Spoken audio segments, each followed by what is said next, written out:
Here we go. Good morning. Welcome to another adventure.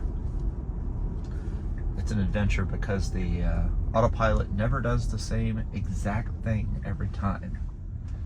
Today it's decided to slow down and swing to the right. Let's see, it's gonna at an angle. We got a car that's turning left and coming down the road here, and it's gonna pull out and it's going to go because that car turned right where I was coming out of. Fascinating. Fascinating.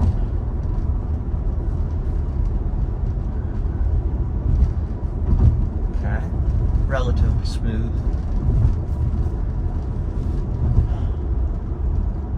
So everybody's talking about,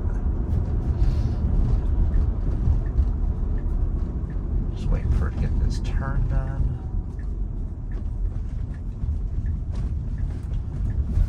Good morning, y'all.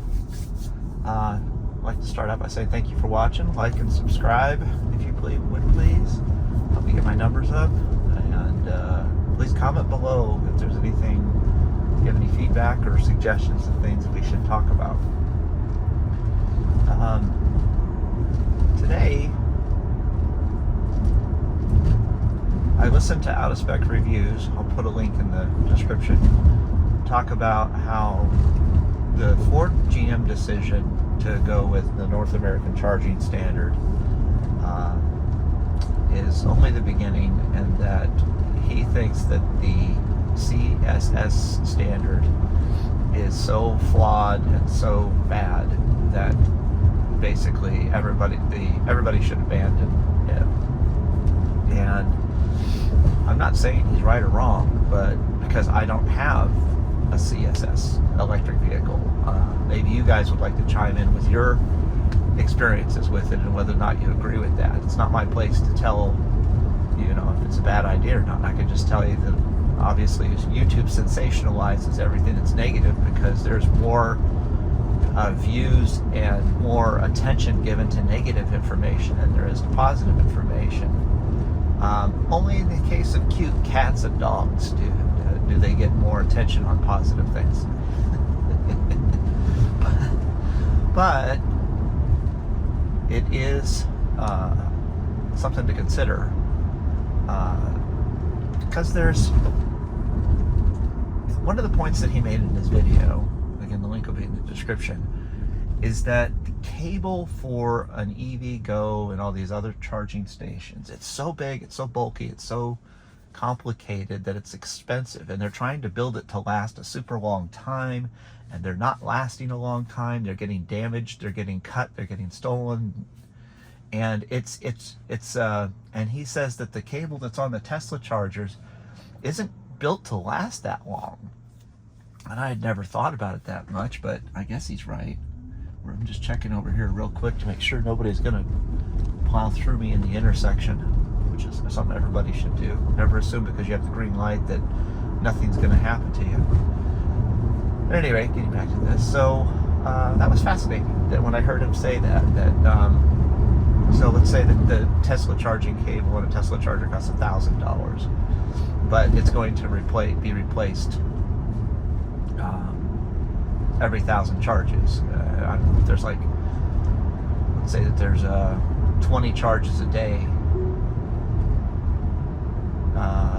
So maybe the cable lasts a year, maybe it lasts 2 years or something like that, and they have to replace it. And if it doesn't cost that much to replace, it would be much easier to handle. And obviously Tesla is the one managing these things and paying for these things, so they've done the calculation, made that decision.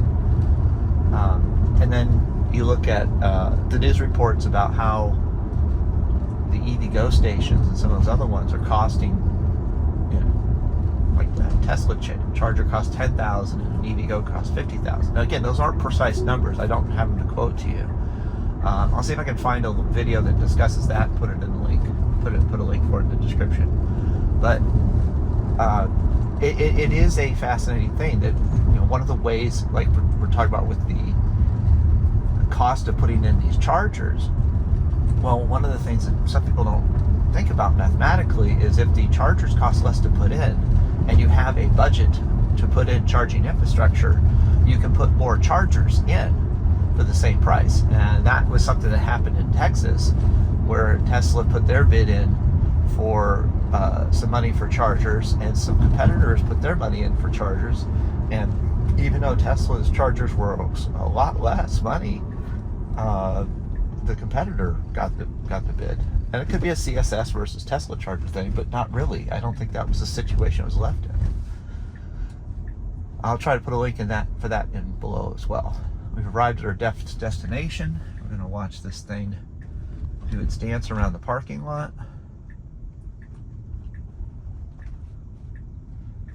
Pretty good.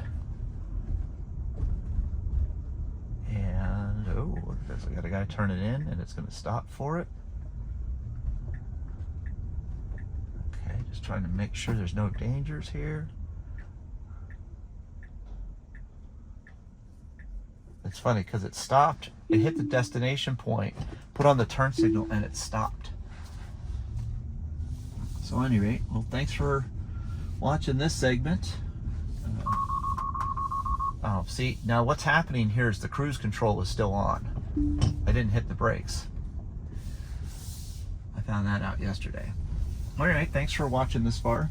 I'll be back to you in a little bit with part 2. Like and subscribe, comment below, please.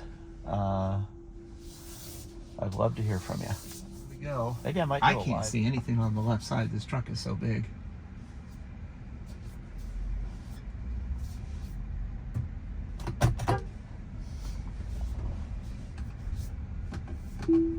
There we go.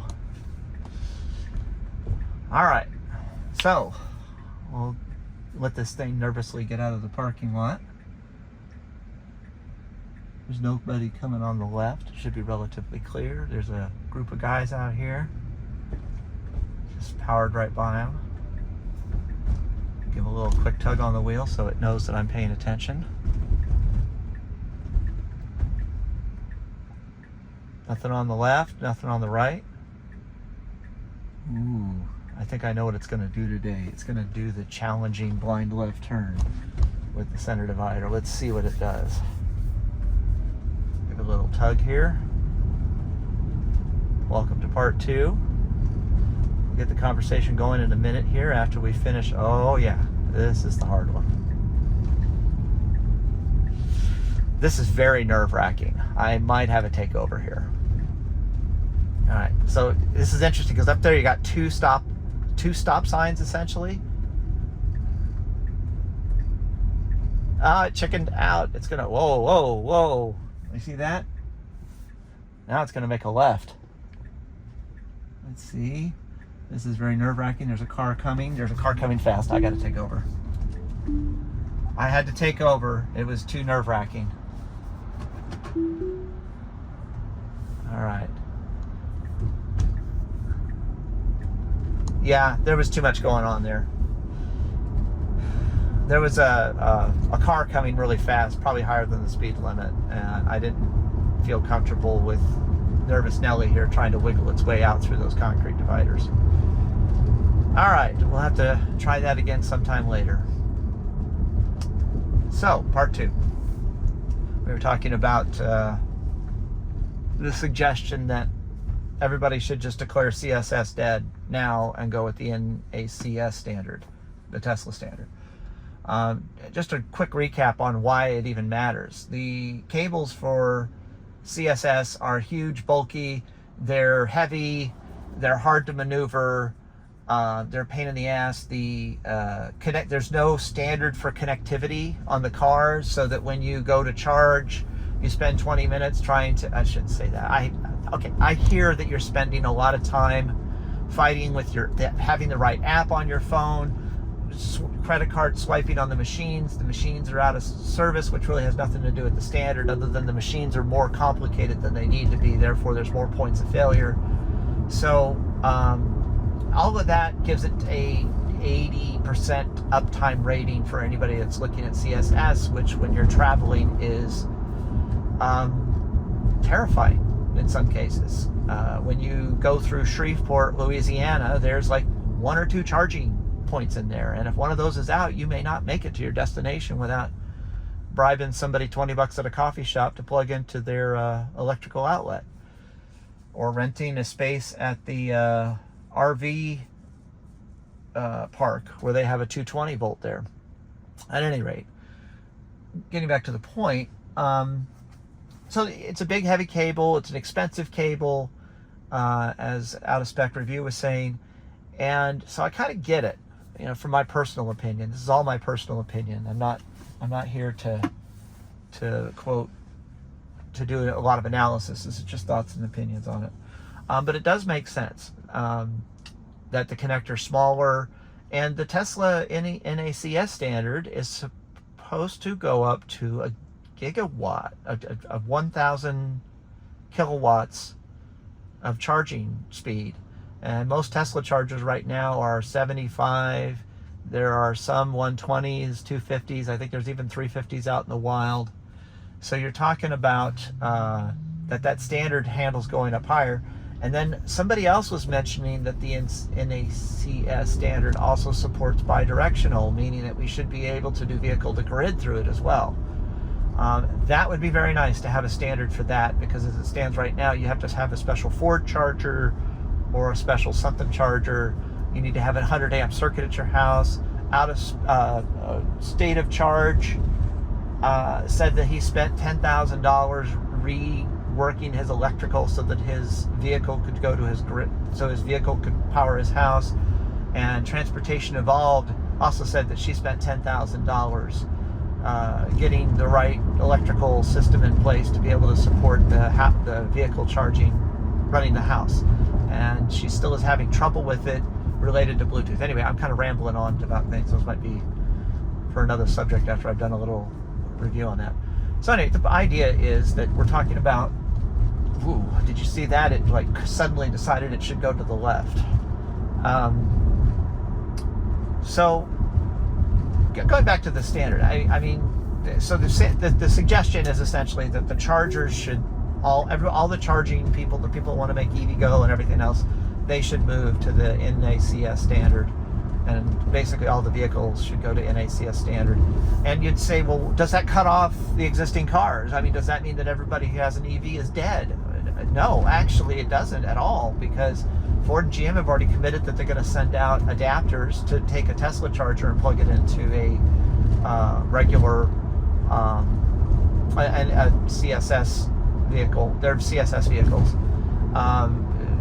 Tesla has Magic Dock on some of their newer chargers that has a CSS charger on it, and it sounds like you should be able to adapt any Tesla connect. So let's say EVgo decided to go with the NACS standard. Well, they could probably license the Magic Dock technology from Tesla, because Tesla seems to be happy to license all their technologies out to everybody at little to no cost. They just want to, they might, who knows, they might make money from writing software for them or something. But this whole thing, this whole charging infrastructure and everything, you know, when you go to Shell, when you go to Mobil or Exxon or Stop and Go or whatever to get gas, or Rudy's Barbecue in Austin, Texas, shout out to that great barbecue, country store I think it's called. Anyway, the point is that you just swipe your credit card, you put the thing in your car and you go.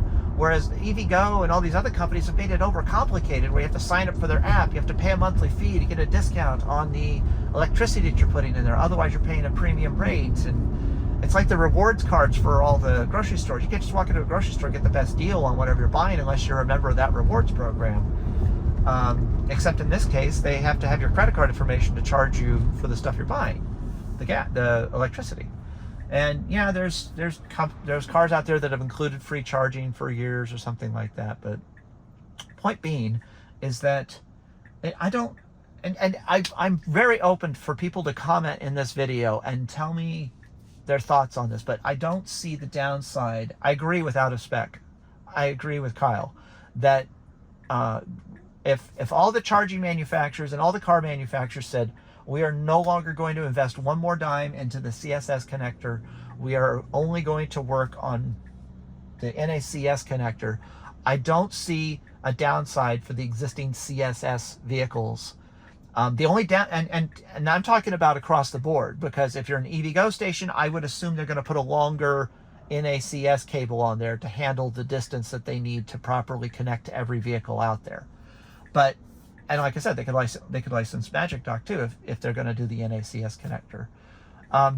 But the thing is, the only people that hurt are the people who want to charge their Mach-E or their Lucid or their F-150 or their what do you call it? I'm trying to think about some of the cars I've seen that have had trouble.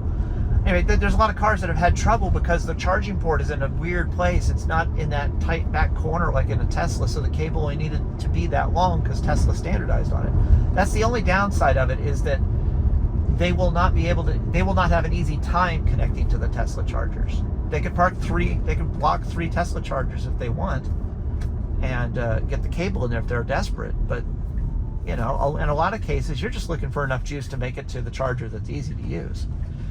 So anyway, thanks for listening to my rant. Like and subscribe, and please comment below. Thank you. Here we go. I like the way it maneuvers confidently around that vehicle.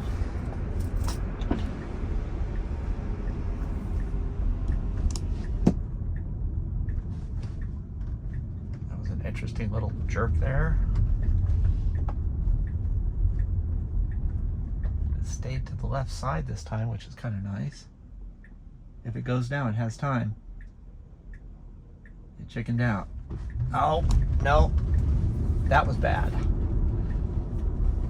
I had to hit the accelerator on that one.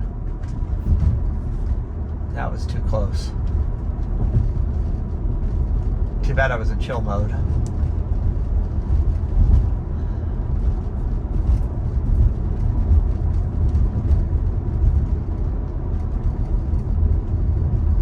Got that one.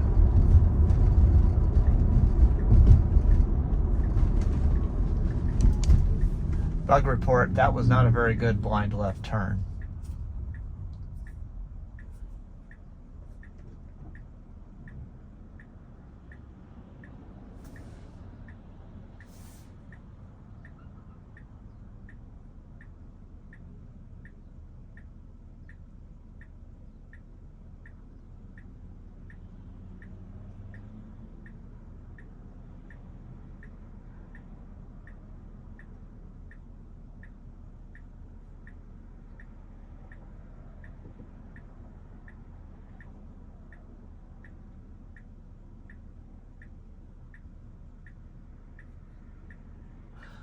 So, the NACS standard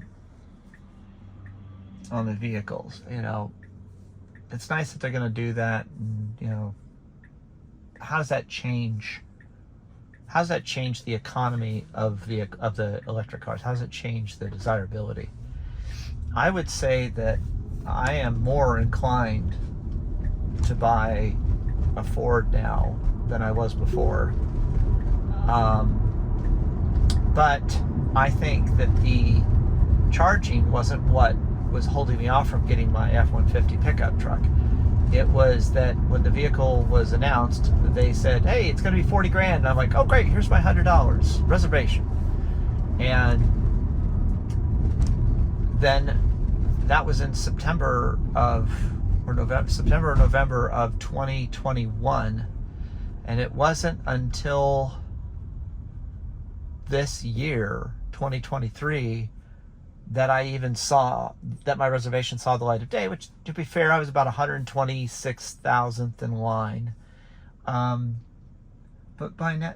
then the price went up from $40,000 for the Pro Lightning to $62,000, and then the dealership wanted to charge maybe another $5,000 or $15,000 on top of that. So basically, the price of the car doubled. So why did I pick a Tesla over a Ford? Well, this was less than that.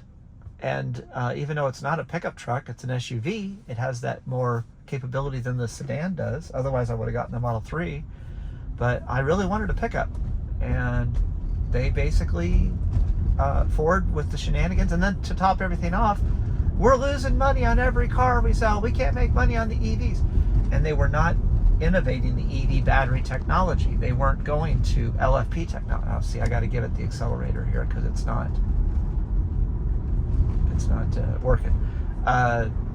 That kind of thing, I don't think Ford understands that basically that is a negative reflection on the customers, that we're somehow taking advantage of them because we're paying so little for the vehicle. And that turned me off too. That cooled me on the whole thing about getting a Ford Lightning pickup truck. And so when it comes down to would I bought the pickup truck now that it has a Tesla connector on it? No, none of that would have changed my opinion of whether it had a Tesla connector or not. I had already accepted CSS. I had already accepted 230 miles of range, which is really only about 200. I accepted that it was going to be a very inefficient vehicle to drive at 80 miles per gallon equivalent versus 122 miles per equivalent in this vehicle, or 144 miles per equivalent in a Model 3.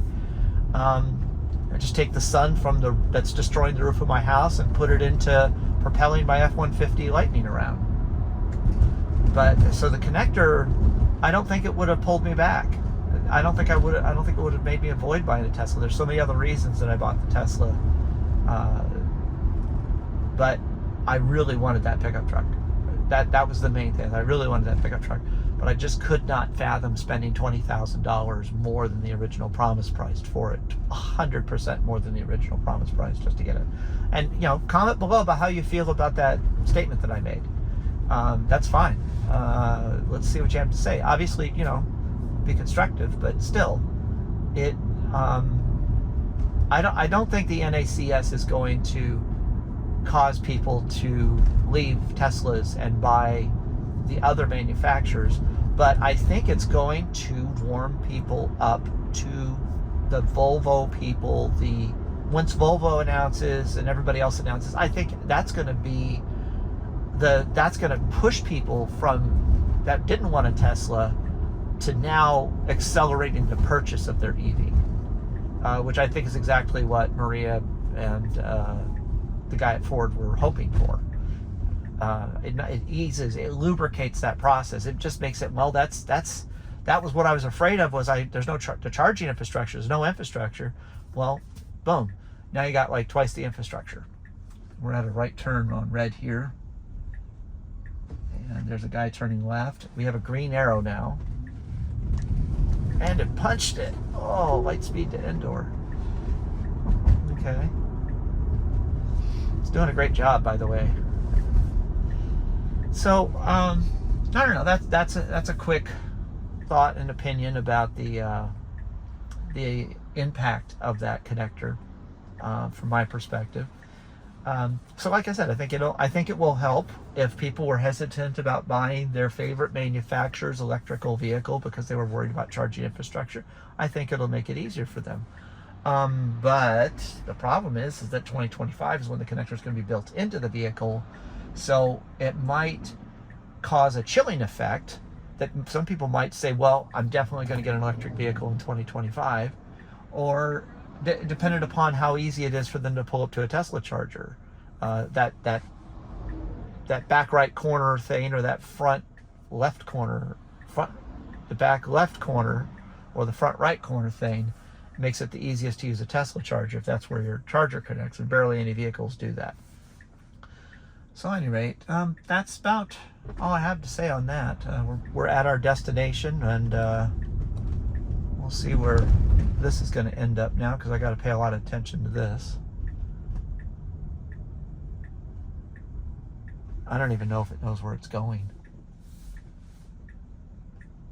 It's going to the left while it wants to make a wide right turn, which is not bad.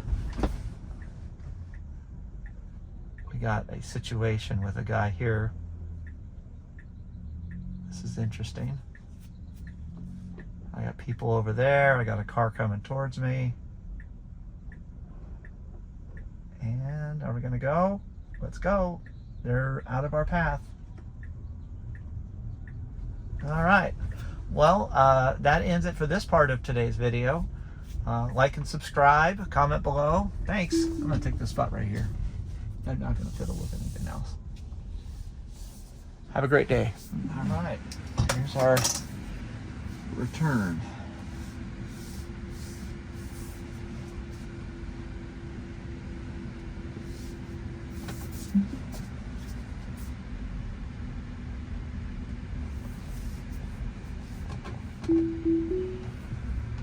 All right, let's see how we do here. So, you know, I'm really looking around to see, looking through the windows to see if there's a car I can't see that'll cause a problem. We got a semi truck coming up here. This will be interesting. Oh my God. Yeah. Oh, fucking. Pardon my language. That was an epic fail.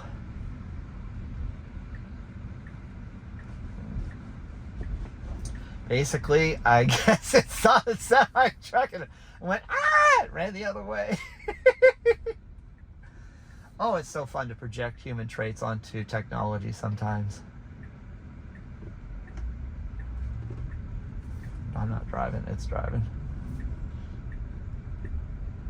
I had to tap the accelerator there just a little bit to give it a little confidence. Now it says stop on the ground. It says stopping for stop sign, but that was very faded, so it's pretty good that it figured that out. All right, now it's just sitting here. There's nobody behind me. We're safe. But it's not showing any sign of going, and it's actually kind of clear. It should say up here, help. I'm actually pressing the accelerator, and I'm pressing it kind of hard right now. Now I'm off of it. After I got out in the street, I got off of the accelerator.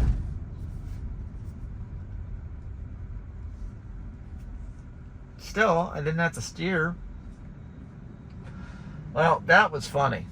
That was funny. I don't know what it was going to do, but it was going to take too long to figure it out back there at that parking. It darted out there and turned left.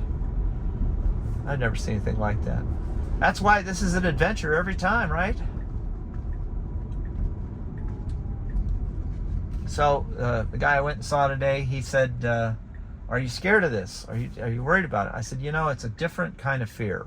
When you're driving around, you're worried about, well, am I in the right lane? Am I in the lane correctly? You know, is there a guy in front of me that's stopping? What's going on behind me? I've got to turn left. I got to turn it to a little bit to the left, a little bit to the right.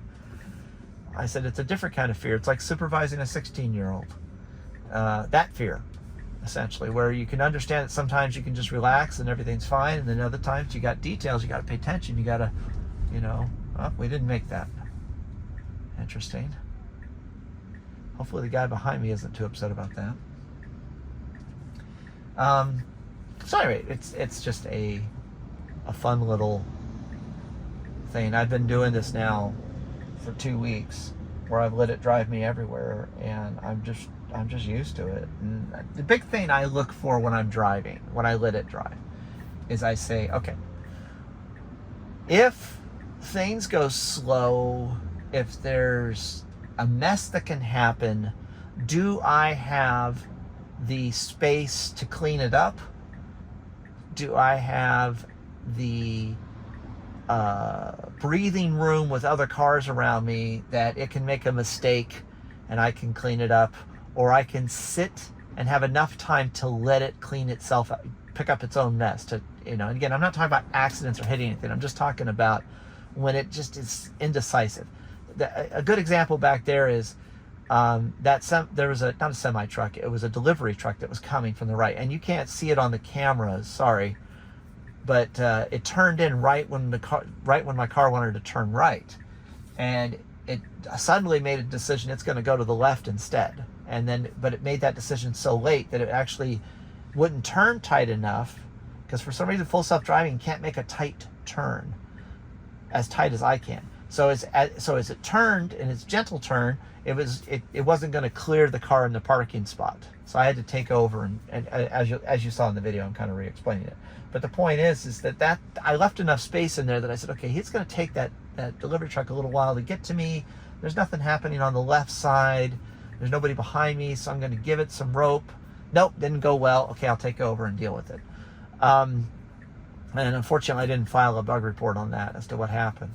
And then when we get down to the next situation in that thing, I turned it immediately back on, and we're at a stop sign. And I'm like, there's nobody behind me. There's nobody, interesting. There's nobody, okay. Now that's a situation where that guy was in the inside lane and he came into my lane. Again, I don't know how much you can see of that from the camera angle, but I let the full self-driving go with it. There was nobody behind me. There was no other things I really needed to be concerned about, and it stopped. It said, no, that's not going to work for me. But what it did is it swung out so wide that the guy felt that he had the space. Well, I can't finish talking about one of the mistakes or situations before another situation's thrown at me. But this is the adventure.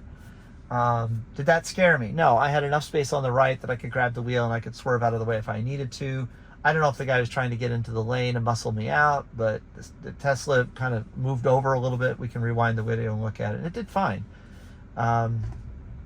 And it stopped, which is fine. That's what I think that would be the safest option. Let it stop and let the guy do whatever he's going to do.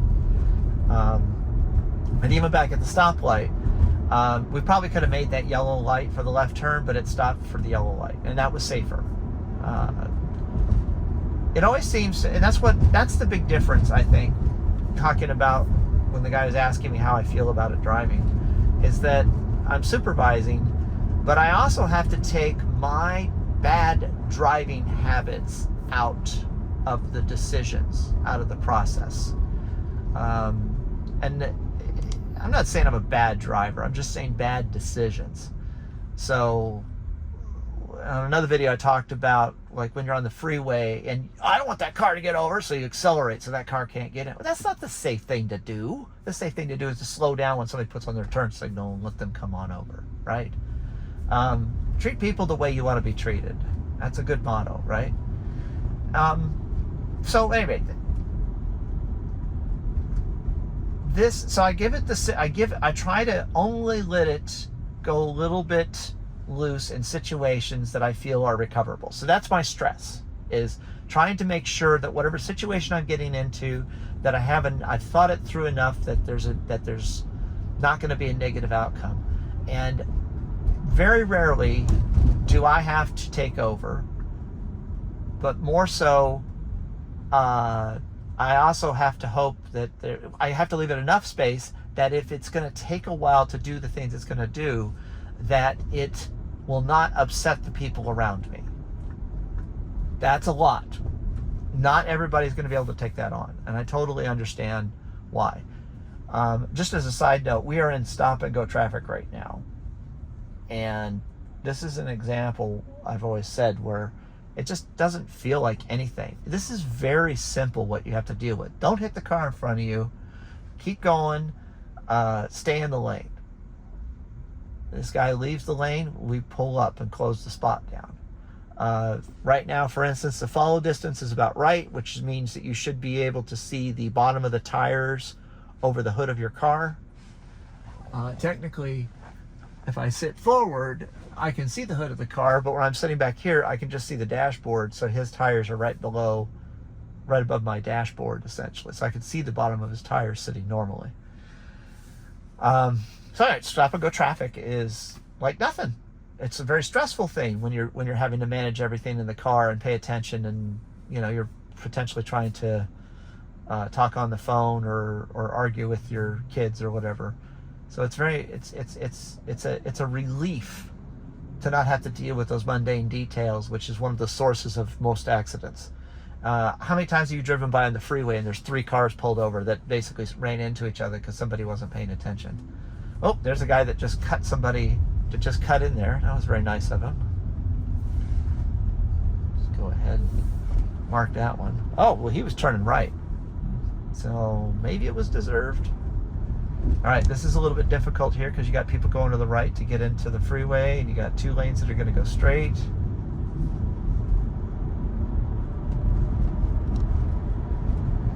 Okay.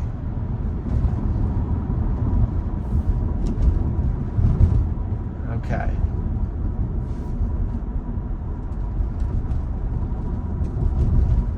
Did very well through all that construction area. Hope you guys appreciate that. This is where Blue Cruise, which is touted as one of the best autonomous drivings, full self-driving, I don't know what they call it. It won't do this. It will not do city streets. It'll only do freeways. So how is that better?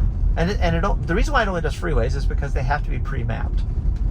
How is that better than this? If I can climb in the back seat while it's on the freeway and take a nap and it never have to take over, that would be better.